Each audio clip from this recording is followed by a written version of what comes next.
Hello and welcome to episode 3 of the Addicted to Cars podcast, where you join me, Scott Newman, and him, Stephen Ottley. Welcome, Stephen. Hey, Scotty, how's it going? Very well, thank you. So this is only our third episode, but we're already going to shake things up by talking today about how to be a motoring journalist, because let's face it, that's all you and I really know how to do. It's all we've ever really done. Yeah.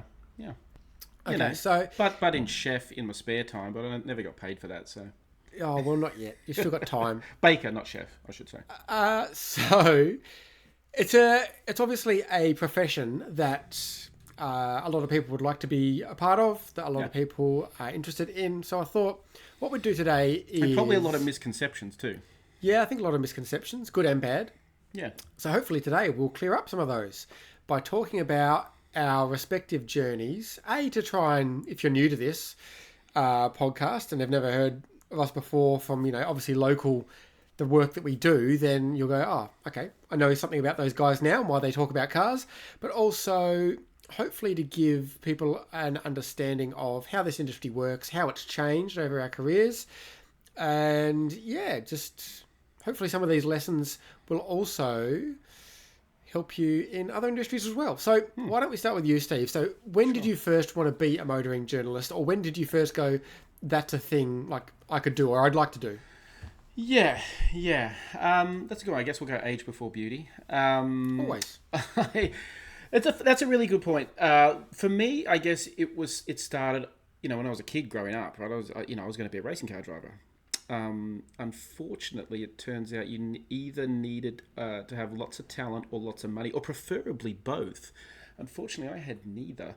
But what I did have this like obsessive love with it. And of course, when you're into cars, as I'm sure a lot of people, who are into cars get, it's like, I guess you'd be a mechanic. I had both my grandfather and my great-grandfather were engineers, and so my mum was like, oh, well, you could be an engineer. I'm like, I was not good at math either. So, so I was really running out of options. But when I was about 14 or 15, I started reading a magazine called Auto Action, which is a weekly, or I think at that point it was actually a fortnightly newspaper, local newspaper about motorsport. And I read it religiously to the point where, halfway through high school, I was, at the newsagent. If you remember those things, kids, there used to be places that would sell magazines and newspapers. And I was there. Like, I became friendly with the owner, and I would go down first thing and I would be unbundling my magazines. I would get Auto Action and I'd get Autosport from the UK, and I would read all that stuff. I'd read all of it. And eventually it kind of dawned on me. The funny thing, I probably actually have to credit my brother. My oldest brother lived in America at this time, and I found it a couple of years ago. I found this multi-page document that I wrote him explaining, who'd won all the different championships that year. Because, this was before the internet was a mainstream thing. So they were late 90s children. And so, I explained all, who won in F1 and who won in the V8s and who won in, I think, Formula 3000 and all that sort of stuff. And he actually said, oh, maybe you could be a writer. And it never really occurred to me. And so, that was sort of when I realized, that's like, I don't have to be a mechanic. I can be involved in motorsport in something that I enjoy. I enjoy reading about. I started reading, books, autobiographies of racing car drivers and things like that. And so, it was a bit of an awakening, that realization that, hey, I could do this. And so, that's where it started for me. Okay, so similar to me, like I loved cars as a small kid, and so my uncle was big into drag racing and hot rodding and stuff like that. So he bought Street Machine like in the early 90s, and then a bit past to me. So that was kind of my first exposure to it. And those cars are cool when you're a kid because some of them had like 2 engines or engines sticking out the bonnet or flames on them. I'm like, it's cool. Then in my teen years, video games sort of took over. I actually first wanted to be a video game journalist because I was reading those magazines and going, when you're 10 or 11, you're like, I can get paid to just play video games all the time. That'd be wicked. But as obviously I got closer to driving age, the love of cars came back. And I remember picking up the April 2000. Actually, I first started picking up some Hot Fours. Again, you're a teenager. Suddenly these cars with bright colours and big wings all over them and stuff like that. You're like, oh, this is cool. Even though maybe in hindsight it wasn't so cool. Anyway, the Mirage with the cyborg kits. But then I picked up this magazine called Motor that had this Performance Car of the Year thing on it. It was the 2003 Performance Car of the Year.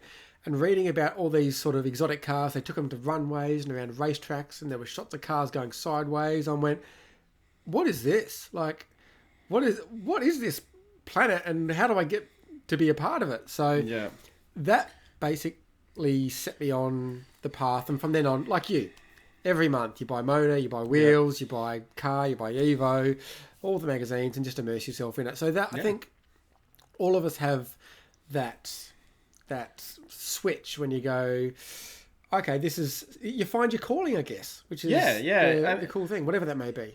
Yeah, and I think it's interesting. I think we're sort of headed down the same path here. For me, like when I finished school, I didn't really know, I mean, and this is if you're a parent of a child at HSC level or near HSC level, I suggest not listening now or not letting your children listen. I was terrible at English in school, right? I just wasn't.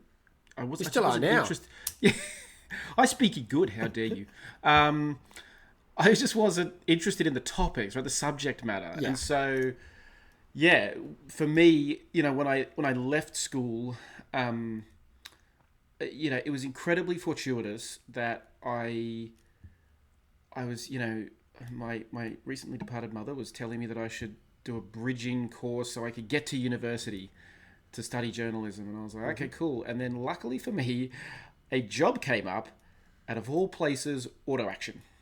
Well, so that's preempted my next question. So yes. Knowing what you wanted to be, how do you then go about that?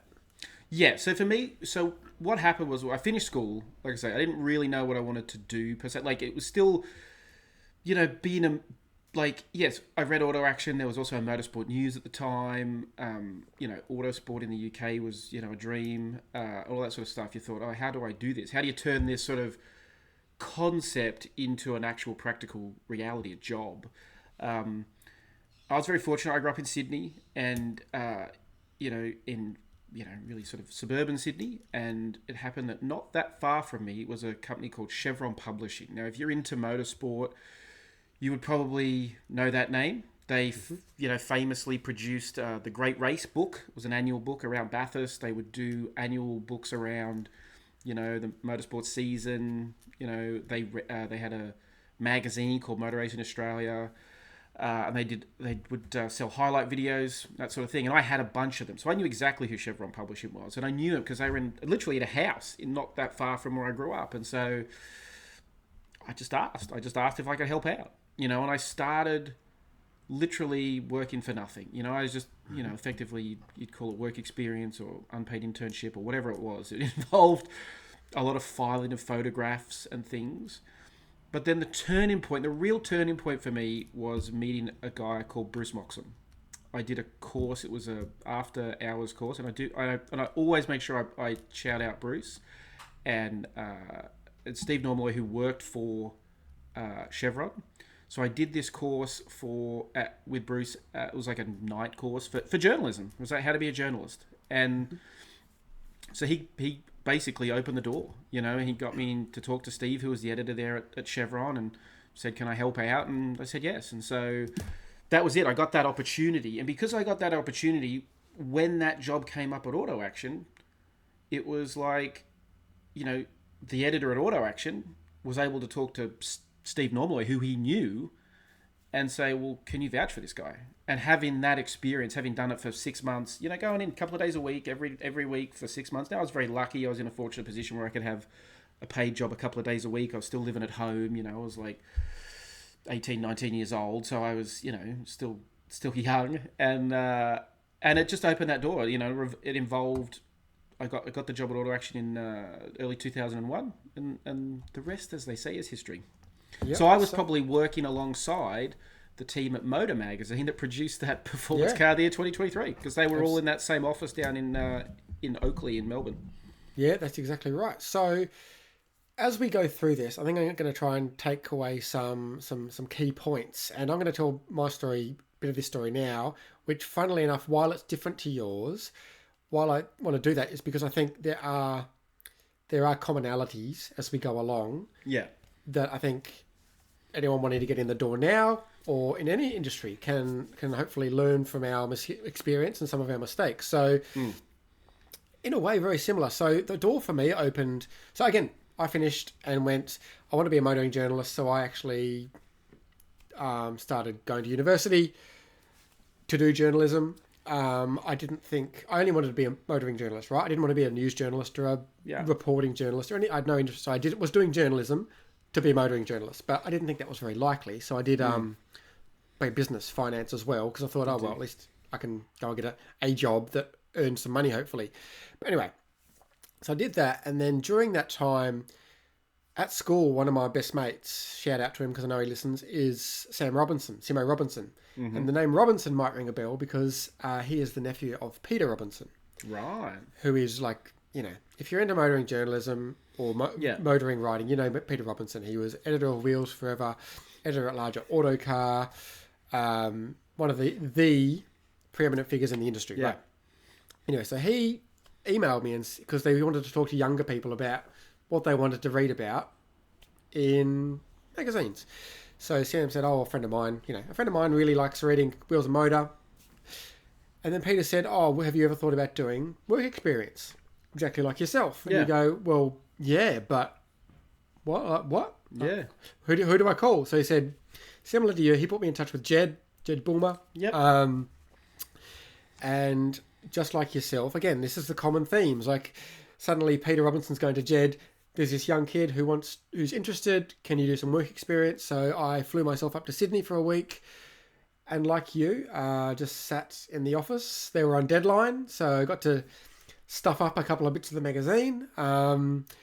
And just read magazines, watched people how they sort of created it, had some late night Thai food and stuff like that. From there, I met Nathan Ponchard at Motor, went back, did work experience more, and eventually Ponch offered me a job at Unique Cars. So now we're kind of at the same point. And again, it's very, very similar, right? Yeah. So I think there's two takeaways there. A, make your own luck in a sense, as in put yourself out there. Do work experience. Yeah, you have to work for free a little bit, take an internship. Yeah. But show people you're keen. And then take the opportunities when they present themselves. Even if it might not be, in your case, it probably was, Auto Action came up. But in my case, which I'll get to, Unique Cars wasn't what I necessarily dreamed of working for. Turned out it was actually a really cool job. But opportunity presented itself, and then you're in the door. So I think to anyone listening to this going, what do I do? It's really easy now. Like, everyone's on. This was before social media. It makes it sound old. Yeah, we had email or stuff, but for Bruce, it's true though, right? Yeah, for the editor of Auto Action or the editor of Motor, Yeah. I didn't have their email address. I didn't have their phone number. So now you can just message someone on Instagram, send them an email, like on LinkedIn or whatever. Reach out to people, and they will hear you. And if you're keen enough, they'll give you an opportunity. I think, especially as now you can show your work so much easier. But we'll get to that. I think so. Yeah. So then, let's not spend too long on this, but quickly go through your career then. So you started in Auto Action, doing motorsport reporting, and then sort of go quick to present day. Yeah. So look, from here, the beauty for me was, technically I was hired as a cadet journalist, but I wasn't really a cadet. I was it was a cheap way to pay a staffer. Yeah. But from there, so basically and that was perfect for me. I loved that element of it. It was no like, you got to, work your way up kind of thing. It was just start and get going. And so that's what I did. I started in that first year. I covered Formula Ford and Formula Holden and things like that. Incredibly lucky to. The cool thing was that was kind of where that was my generation, right? So that first year was like guys like Will Power, Will Davidson, and Jamie Whincup. They were all in that year. They're guys that I still know today, and we effectively moved up the ladder with those guys. Covered working for V8 Supercars, covered Supercars at Auto Action. Was fantastic. That was a great opportunity, I think, in that golden era of Supercars. And then an opportunity came up to move across. There was basically a job opportunity at the Herald Sun, and it was working for what was then Cars Guide, but also working for the sports desk. So covering motorsport, but also writing about cars. And I thought this is a perfect opportunity because motorsport is effectively a niche within a niche. I knew I had to. Don't get me wrong, I love cars. I've always loved cars. I've always, enjoyed cars, but I would say I'm more obsessive about motorsport. I love motor racing. I always have, always will. And it sort of remains my first love, but I just wanted to get into the automotive side of it as well because I felt that there was just going to be more opportunities. And so, and like I say, I loved cars. And so that was it. And so from there, I've worked for most of the major outlets. So I did a stint there, did a stint at car sales, and then spent 10 years with Drive, the Sydney Morning Herald.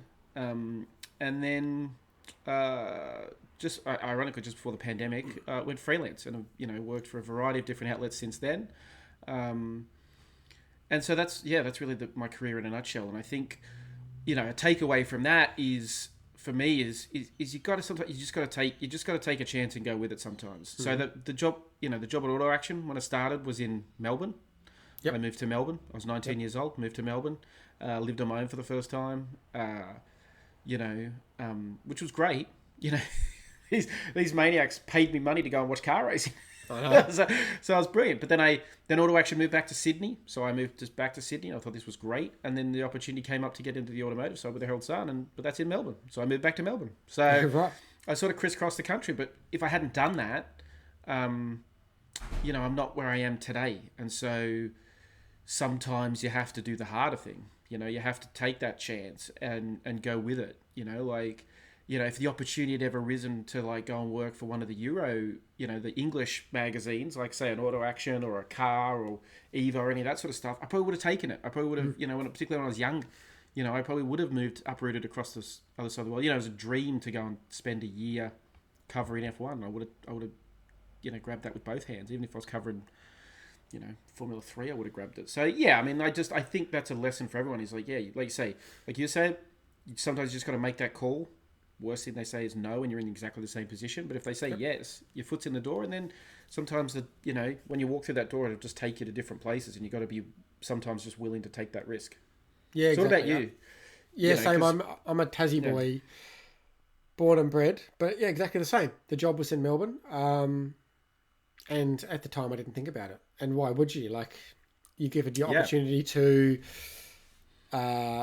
live your dream, but there's a price to that. There was a life that I left behind, but equally, it's funny. When I did the wheels thing, the work experience, Jesse Taylor, who's a good friend of ours now, a long-time editor of Motor, Evo, deputy editor at Wheels. He was deputy editor of Wheels at the time. And he said, it's quite impressive that, because I paid my way up and paid my hotel and everything. Didn't cost that much money. He's like, it's quite impressive. And it just struck me as why wouldn't you? It wasn't that much amount of money. It wasn't that much money. It's you've given me an opportunity to do something that is my dream. Yeah.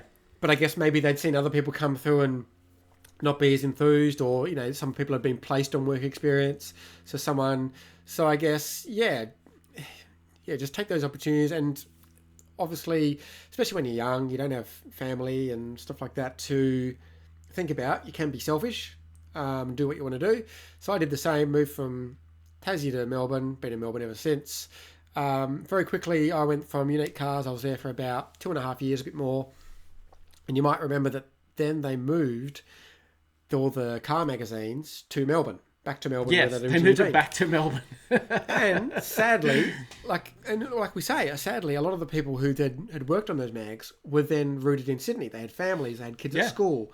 And they said, well, we can't move. Even if we wanted to, we couldn't. So a lot of those mags needed a whole new staff.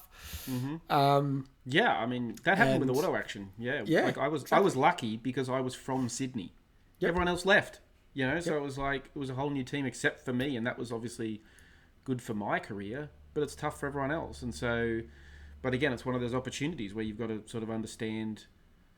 Do you take it? Do you take the hard decision, or do you stick with? It really does depend on your stage of life. I was lucky again. I was in my early 20s. It didn't really make a difference to me.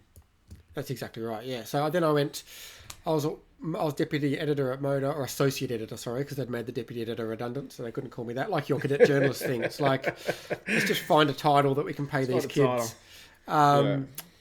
and was there until 2020, and then bounced across Wheels, Motor, and 4x4.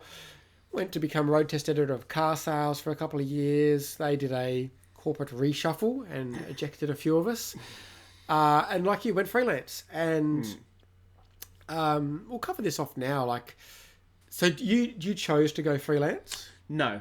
Yeah. No. Okay. That was. I don't know if many people do, but well, that's the thing. I would say it's an incredibly hard thing to choose. Yes. Right. It's like, you know, would I swim from the middle of the ocean back to the shore? No, not by choice. But if you drop me in out of a helicopter, told me to swim back to shore, I'd do it to get there. I'd get paddling. Yeah. But yeah, it's freelancing is it's terrifying to start with, you know. And I think if you're going from a full-time job, but to freelance, it's hard. If you're just freelancing to try and get into it, I think that's a whole different kettle of fish. But for me, it was.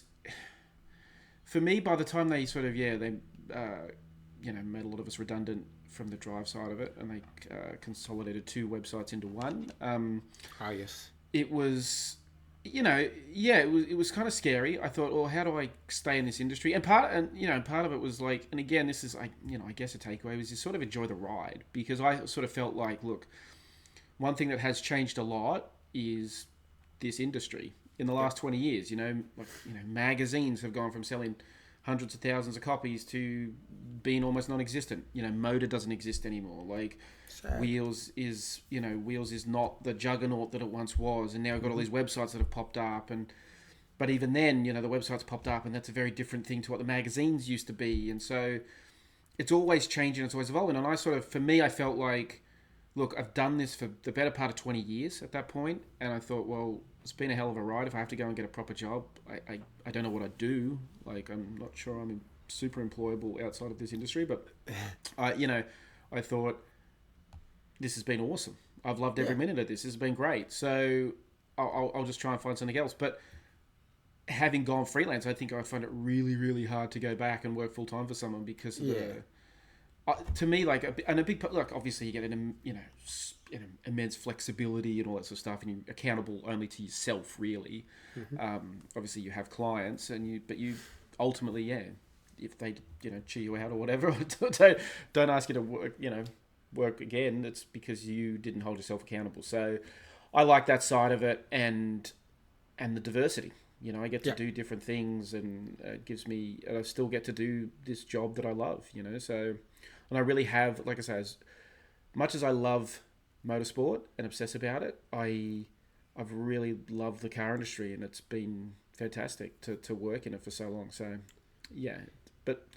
freelancing is a tricky one, because I think there's a perception of security with a big outlet, but as you and I have both discovered on multiple occasions, that's a falsehood most of the time. So, I don't know if you plan on touching on this, but like, I think that the world we live in now is very different, right? You have your, we're doing this podcast, right? 10 years ago, we would have needed a media outlet that had cameras and a studio and blah, blah, blah. And now, we're doing this ourselves with our own home setup and stuff. This is, believe it or not, this is not a studio. This is where I live. It's like, you've got your Substack. You should all subscribe to Addicted to Sliding Substack. He doesn't pay me to say that, by the way. That's a genuine endorsement. The industry has radically changed in that sense. Social media has radically changed it. So, it's a super, like, fast evolving industry in that sense.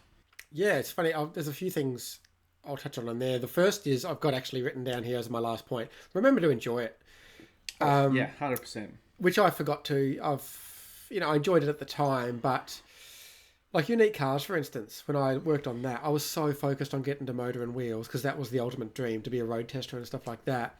I got to do some awesome stuff, and I still got to drive lots of cool cars, so that was being fed, but I didn't really, I think, appreciate it. And again, at Motor, partly because we were in survival mode, we had no budget, we were young, we were trying to constantly get to the next issue, we were being overworked, as we all were. That sometimes it takes till now, as we get a bit older and we have time to reflect, that we go, Jesus, that was cool. So I guess to young people out there, just take a moment every now and then, if you're out driving or trying to create content, which we'll get to in a minute, the changing nature of, what we do on a launch and stuff like that. But also, we might as well get there now. So we've been, actually, I wanted to point out the point of all the different outlets. Like I remember going to my first car launch in late 2010. And obviously I read Motor and Wheels, and I was probably aware that maybe there was one or two other outlets out there. But I go on a launch, and there's like 40 people. I'm like, who are all these people? Yeah. So obviously there was, RACV and South Australian. RACQ. RACQ, all the newspapers, all the local newspapers. Well, the crazy thing is, back in the day when I was working for the Herald Sun, so I worked for the Herald Sun Cars Guide. Yep. There was a Daily Telegraph Cars Guide. There was a Courier Mail Cars Guide. There was an Advertiser Cars Guide. And we would all go. Yep. Which was madness when you think about it. I mean, the industry has evolved in some ways for the worse, but in some ways for the better. You didn't really need 5 blokes from the same basic, parent organisation to write it. Like, there's not that much localization you can put into a story about the new Toyota Camry. And localization, we're talking like South Australia versus Victoria. It's like, yeah, exactly. It's not like there's a stark difference betwin how a Toyota Camry drives in the streets of Sydney versus the streets of Adelaide. It needs to be translated for the Queensland region. I mean, saying it's, the fancy streets of the eastern suburbs pretty much works in all states. Yes, that's right. Like, it's, so there was a lot of people back then, and There were. That was normal. I mean, that's the thing, that the head count probably hasn't changed a whole lot. It's maybe gone down a little bit, but certainly like now the major outlets. So let's talk about when we first started going on car launches, what we did then to what we do now. I mean, I'll just take a quick lead. Like, for the first few car launches I went on, I would then have to, by the time the next magazine deadline came around, write a 500 or maybe 900 word, depending if it was a full page, 1 page, 2 page, etc., review of that car. And I can see you got a smirk on your face, because the idea of that now is just like crazy, because you go on a launch now, and we're not trying to go get the violins out or anything like that, but it is a lot busier now.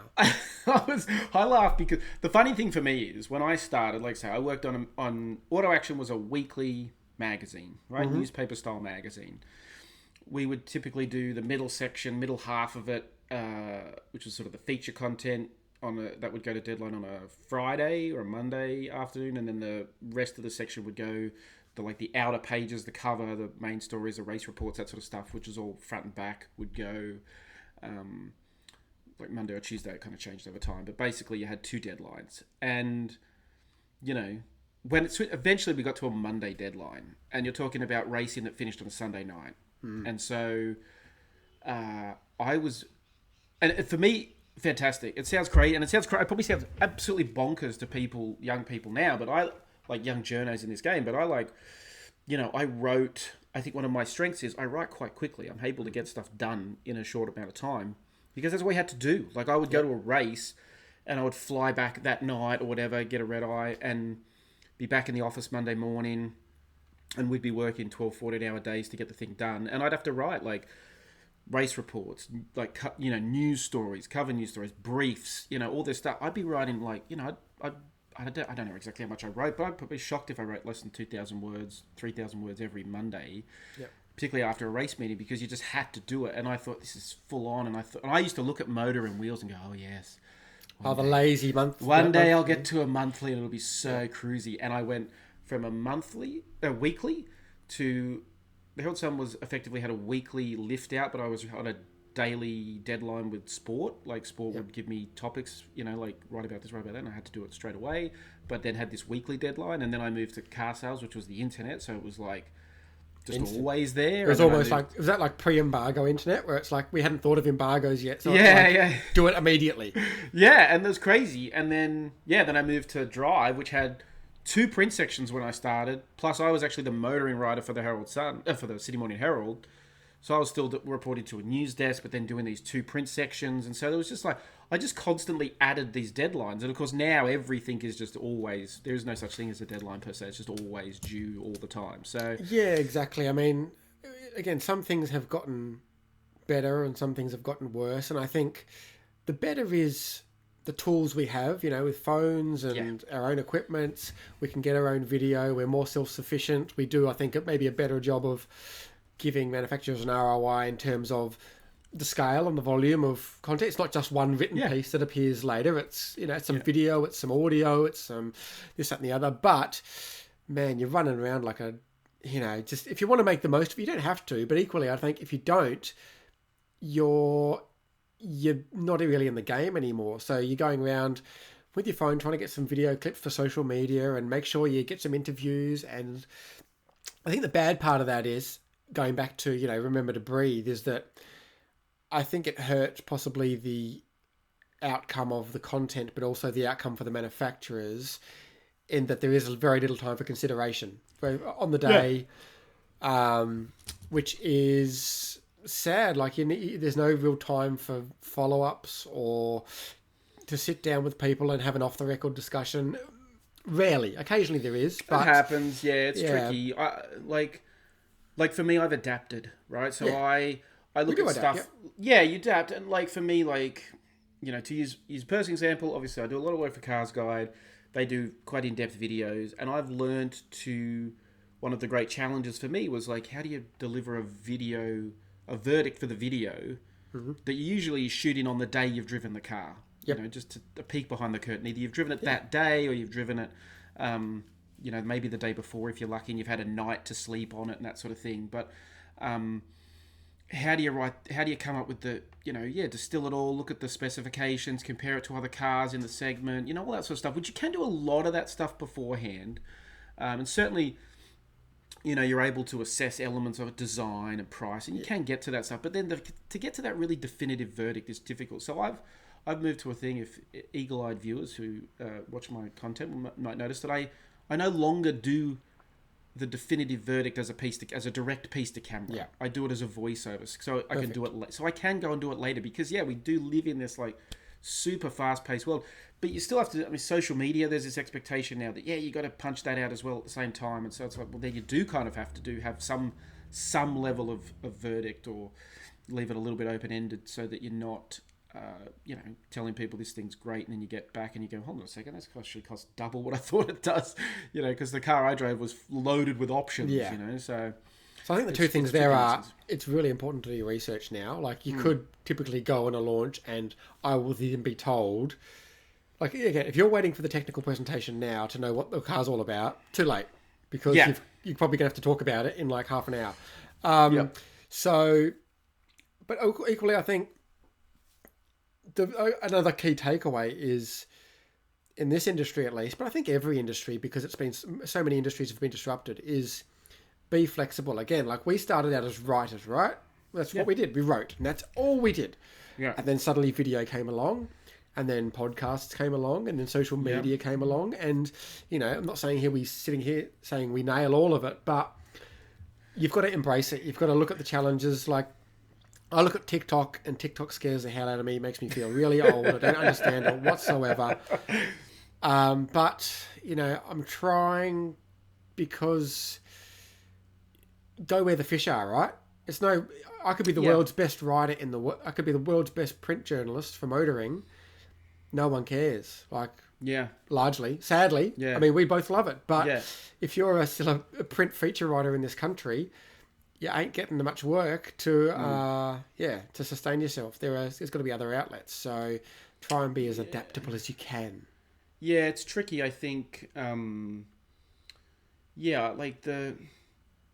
the whole. I mean, one of the points I put down here for me, like the takeaway, is you got to understand your audience, and I think that is also a challenge. And to be blunt, I think it's a still evolving challenge. I think even today, like, car manufacturers don't fully understand stuff like TikTok. Right? Because, who's watching TikTok videos? What is the benefit of, say, if you're a car maker, what's the benefit of having a really big TikTok video? Does that translate to sales, or is it just 13-year-olds scrolling through, and then do they like it or not like it, or what?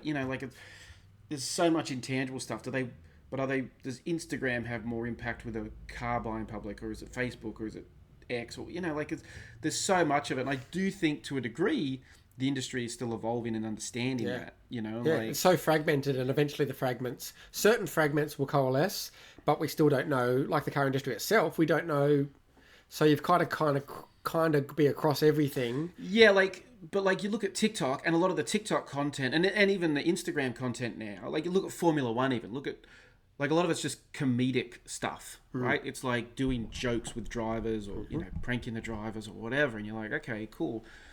And I've had this debate with one of our mutual friends who works for Ford, and I sort of said, like, I don't fully understand why everything's a joke. Like, yes, like it's great in the sense that it gets cut through, particularly with young people, and that helps. Like if it's a sport like F1 or supercars, it helps and it gets shared around and people watch it. But equally, if you put up, I think, like, does that help make someone a race fan, or does that help make someone want to buy a car to get a joke, or is it just going, haha, that's funny, and then I'm going to move on? Like, so I think there's still learnings there for everyone to understand. Yeah, like, I think what is the real benefit? Like, and I think everything can coexist, and it's not that one is right and one is wrong.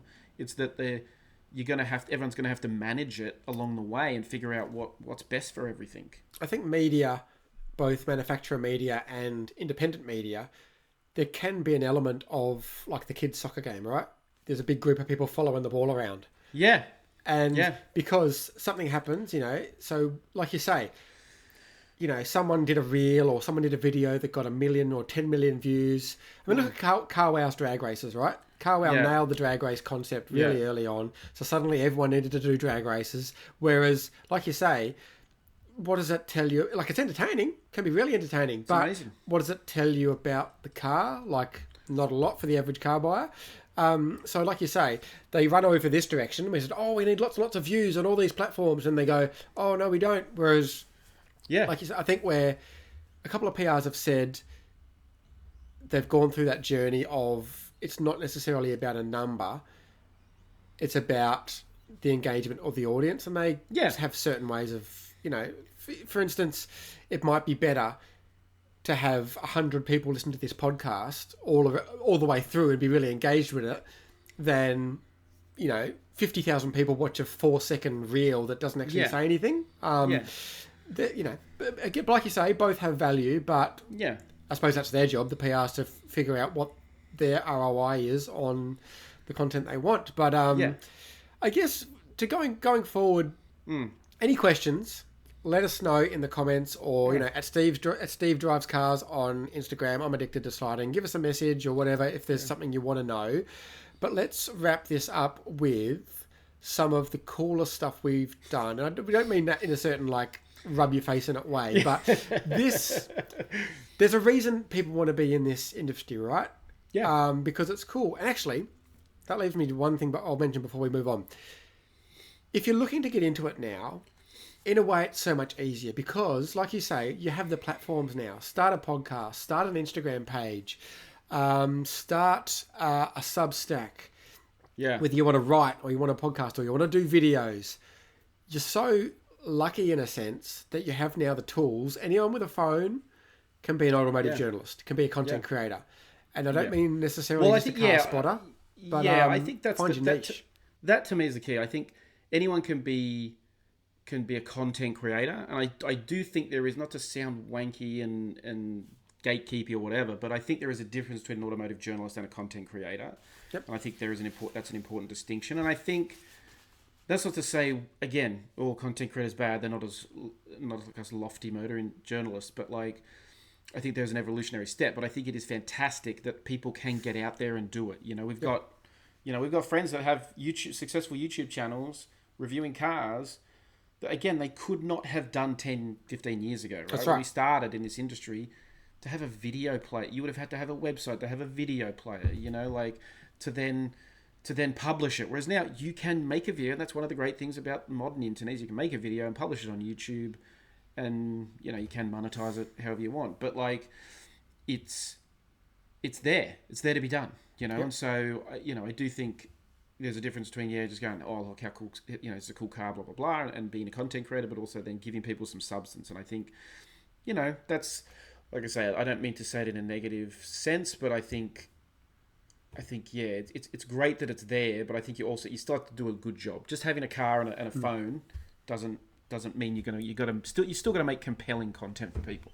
Yeah, absolutely. I mean, yeah, that's exactly right. I think, like I say, both can exist, and we need to learn from each other, right? Yeah, I think there was a lot of some sniffiness from motoring journalists about influencers and content creators. Yeah. Well, they're pumping out content a lot faster to an audience that they know what their audience wants. Yeah. Than we were, and we've learned that, and then maybe they need to learn from, hey, dot your I's, cross your T's, take a moment, give people some substance, make sure all your facts are correct.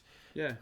Et cetera, et cetera. So yeah, we can all learn from each other, like a big love in. Yeah, and like one of the cool things about content creators, I think, is they can be really specific too. They can take a specific thing. They can focus purely on electric cars. They can focus on, purely on performance cars, or focus on, cars for families. But there's a lot of baby centric stuff these days, and I think that's great. I think it's you need to cater to the audience. That's one of the sort of the takeaways I've always said is you need to write to the audience.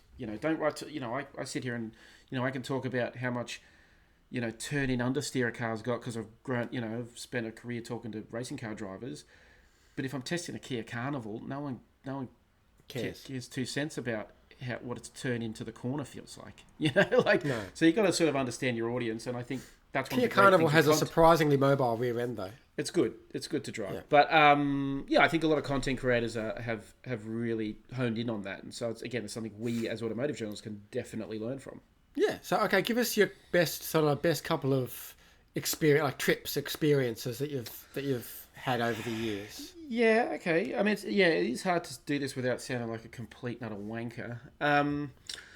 As well, I'm not saying anything. I've just. It's true though. I've just gotten back from an event with Hyundai where Mr. Chris Atkinson was there and some other journalist friends of ours and the PRs and stuff, and we were fondly reminiscing about the trip 2014. I was lucky enough, I went to the Detroit Motor Show with Hyundai, and I think we saw, from memory, would have been New Tucson, which was cool. Or maybe it was Santa Cruz concept, I think. They had them in back-to-back years. That was really cool. And then we flew to... that was cool because it was like the Detroit Motor Show in its pomp, right? Like, that was almost, the zenith, of like Chevy or GM, Chevy, Cadillac, GMC, all massive stands, Ford pumping in tons of money. Then it was like Chrysler, Jeep, Fiat Chrysler, I should say. Like, just so many brands all doing all this stuff. Great show. I mean, it's almost froze to death in Detroit in January, but it was just a really cool thing. And then we've got to fly to Monte Carlo to go to the Rally Monte Carlo because that was Hyundai's debut. Yes, that's been 2014. WRC. Yeah, 2014. Yeah, so it was awesome. So we're driving around in these little Hyundai i10s. If you do search the hashtag i10 for life, you might find some what we thought were amusing Twitter posts back then. But it was great. We just hung out with we had George Donaldson, who was a Scottish guy who used to run Toyota Team Europe. You'd be well aware of. Great guy, yep. And another fine gentleman named Denis Girardet, who was Didier Auriol's co-driver. So believe it or not, this French co-driving legend and the guy who used to run Toyota's rally team through Europe at the WRC, they were fairly well connected. So we did some cool stuff. We drove the Col de Torini before the stage opened. Like in a Hyundai i10 on winter tires. It was wild, and it was just So it was just so much fun. Like I remember that trip with great fondness. Probably some of our colleagues don't. But that's a story for another day. Yeah. That's the after dark version of this podcast. But the other, close to home, when I was at Drive, we drove the VF Commodore around Australia. We did it in teams. We took turns. And my friend Sam Charwood and I, we got the Darwin to Sydney leg. And so we drove... it was awesome. We drove all the way from Darwin through the outback. We drove up to we tried to hug the coast as much as possible so we could really circumnavigate. So we skipped Kakadu. We drove down in the heart of Northern Territory, across up into the Gulf, Normanton, that sort of stuff, and then all the way across to Cairns, and then straight down the east coast. It took us like 9 days, I think, and it was just awesome country to see. The VF Commodore was sort of, again, the peak of that car. It was Calais V, so it was a nice spec to cover the miles in. Yeah, I mean, two really different experiences. I literally stayed at what was then the Lowe's Hotel in Monaco. The actual hairpin tunnel. That hotel, like my room was, the roof of the tunnel basically. So that was cool. But then we stayed in like converted shipping containers on that drive around Australia. Yeah. But I look at those events with the exact same fondness because they were just fun, just driving cars and seeing the world, and it was just really, really cool. Yeah, I mean, mine is sort of similar. My first overseas trip actually was a mega one. It was Toyota in 2014. Yeah. For some reason, Le Mans and Nürburgring 24 Hours were back-to-back weekends, which happens every once in a blue, which happened once in a blue moon. So we flew to Le Mans, awesome. And then we obviously had a few days to kill between. So then we went to Iceland for a day to drive the Arctic trucks that you'd seen on Top Gear and whatnot. And even just going to Iceland, it's like, this is sick. I mean, you couldn't get any further away from Australia. I thought I sounded wanky talking about going to Monte Carlo, but you really put me to shame here. And then we went to Toyota Motorsport in Cologne. In Cologne. Yeah, I went there. That was amazing. Yeah. Had to go in the F1 simulator that was then the WEC simulator. That was awesome. I did not get a go in that. That's really they didn't give us a go. They knew you'd show up the race drivers. That's why. Yeah. And then we did the Nürburgring 24 Hour, which was just an insane 8 days or whatever. And but again, closer to home, and one that always stands out that people go, "What?" was a Skoda Yeti launch from like 2012 or 2013. We flew into Alice Springs, drove these things out into the outback. Took them hardcore off-roading than I think Skoda had really planned for. Slept in the desert. It was glamping, right? It was pretty swish, but it doesn't have to be a fancy hotel. Everyone was perfectly happy. Got up, drove the next day. It was just I think what really connects all these things is, and maybe I'll finish on this point, the cars are great, right? The trips are great, etc. But if you want to get into this industry, you have to love the content, telling stories. When I went to car sales and my job changed and I became road test editor, and car sales obviously was all about car reviews. Yeah. So I was still driving the cars. I was driving some really nice cars. But there was something weird going on, and I realised that what I now lacked, having come from magazines and whatnot, I was no longer telling stories.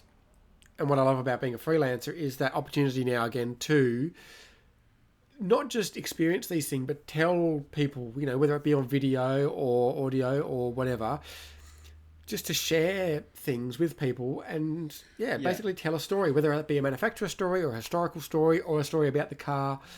Yeah, that's what I truly love. Yeah. So I think if you're getting in this to drive a Lamborghini around, fine, but there's other ways to do that. If you want to get in this and last in this industry, I think you've got to love the content, whatever that content may be. Yeah. And look, I think that's why we're doing this podcast. I think for us, just love talking cars. Yeah, we love cars. We are addicted to cars, right? Like that is sort of our, I always joke, it's sort of, once you get the sickness, you're stuck, right? It's once you get bitten by it, it's really hard to get out of it, and because it's so much fun. And I mean, one thing we haven't touched on is great people. Some of my closest, dearest friends are people from this industry, and we really do get to basically just now. You kind of get to go away and have fun with your mates, and you drive around, and it's great. You go see the sights, and you drive a car, and then write a scathing review. Yeah, you write an absolutely scathing review. But I think for us, for you and I think doing this podcast is an opportunity. I think the industry in general has very much gone down a consumer-focused path, right? Yes. It's about writing reviews for people who want to buy cars. Yep. And that's great. There's nothing wrong with that because people want to buy cars. But I think there's also just tons of people like us that just love cars. And so that's, I think, what we want this podcast to be. So again, hit us up. Hit us on social media. Addicted to Sliding, Steve Drives Cars. Let us know the stories you want to hear too. I think for us, like, there's no, there's no topic that we're sort of, we love cars of all shapes and sizes. We love motorsport, like, across all variants, like, and it's just about, for me, just talking about any of it is fun and exciting, because it's what Sal's saying, if you do what, you get to do something you love, you never work a day in your life. And feel really grateful I've never had to work a day in my life. Yeah, that's exactly right. Some of those deadline days test that ethos, but but we used to get extra food. We'd order extra. Don't tell the accountants at ACP doesn't exist anymore. But man, I used to load up on food in those early auto action days. I'd be eating for like 3 days on a deadline after deadline day. Well, in the future, we'll swing back to some more stories, no doubt. And again, if there's any stories that you're curious about over the years, let us know. But next week we'll be back to news, reviews, some classifieds, some buying advice, and some motorsport. So thanks for listening. Be sure to like, subscribe, share with your friends, all that stuff. Thank you, Steve. Thanks, Scott. And we'll see you next week. Bye.